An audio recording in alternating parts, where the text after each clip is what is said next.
tinatanong ay who. Sino daw ang may red pen? Sabi, si Jen ay mayroong isang, ang ibig sabihin ng A ay isa. Si Jen daw ay may isang red pen. Sabi dito, sino ang may red pen? Jen. Jen has a red pen. Very good yung sa sumagot. Nakikinig po. Naiintindihan, pag tanong ay who, ibig sabihin si? Jen. Pag ang tanong ay who, ano ibig sabihin? Ang tanong ay si? Sino? Tandaan niyo na po, sino? Tao yan. Okay, number 2, read. The men are in the Then, ano? Okay, next. Babasahin. Where Okay, where? Are? Okay, where? Ano naman ibig sabihin ng where? Yes, nakukuha na, tatandaan na, where? Dito, anak, ang tingin dito, where?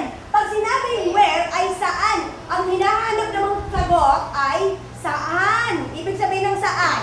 Tao, lugar, hayop. Lugar, okay. Sabi, the men, ano nga yung men? Mga lalaki. Ano yung den?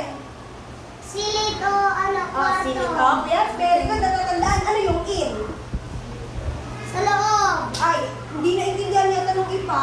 Hindi nakikinig. Makinig. Anong ibig sabihin ng in? Sa loob? Hindi ko Ito ng 1, 2. Ang mga lalaki, the men are, the men are in the den. Ang tanong, wag mo tutok. Where are the men? Itaas ang kamay. Ano sabi? Den. Yung iba naman. Where? Den lang ba?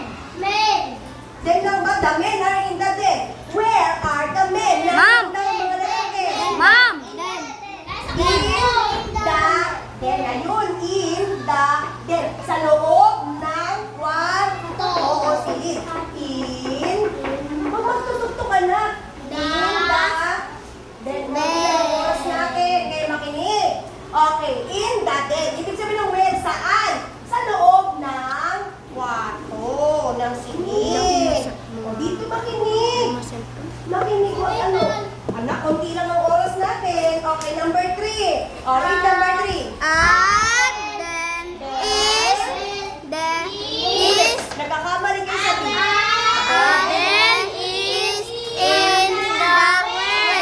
Okay.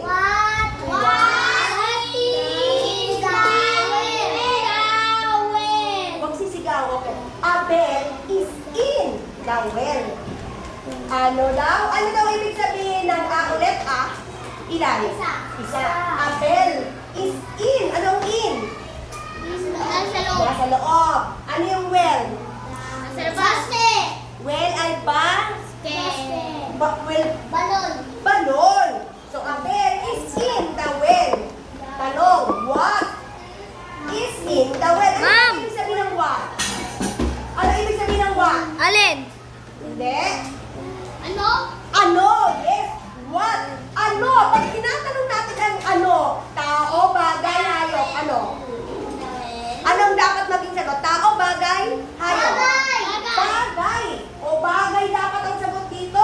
Abel is in the well. What is in the well? Ano daw ang nasa in the well? Ma'am. Bell. Kasi ang bell ay isang bagay. Kaya nga what, pag tinatanong ay what, bagay yan. Ang tinatanong yan, ang bagay dito ay bell. Diba? Ang bell ay nasaan? Nasaan daw? Nasa balon. loob ng balon. Tanong dito, what is in the well? Ano ang nasa loob ng balon? Bell. Naintindihan niyo ba? Nakikinig ba? Makinig. Kunti lang ang oras natin sa aral program, dapat makinig. Ginawa ko na lang 1 hour yung 30 minutes nyo eh. Dito na makinig. Dito, iyan mo na. Dito. Okay, number 4. Let's read. Ulit. Dito.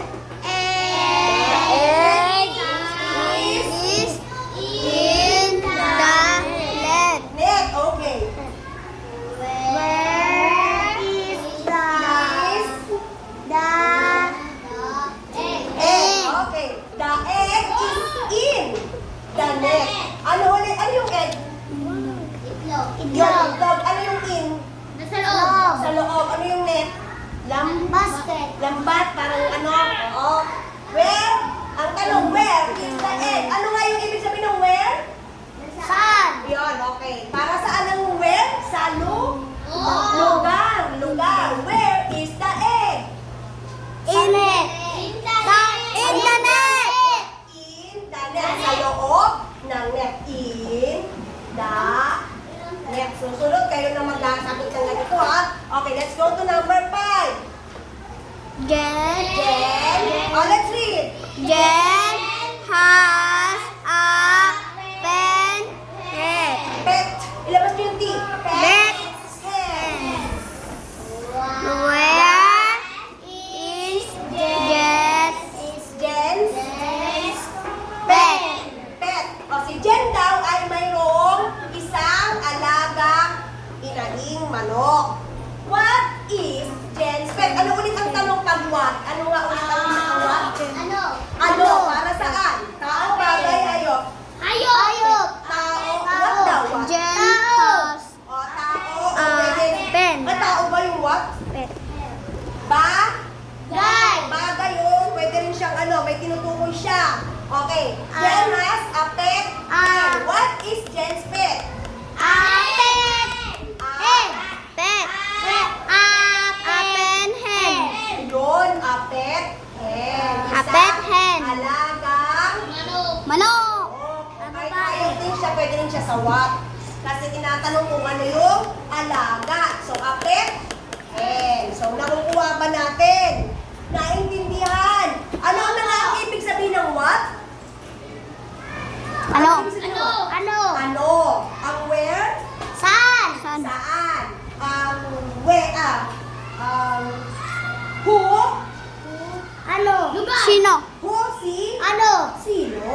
Tandaan ulit. Who? Ano ibig sabihin? Sino? Sino? Where? Saan? Saan? What? Ano? Ano? Ano pa? Who? What? When?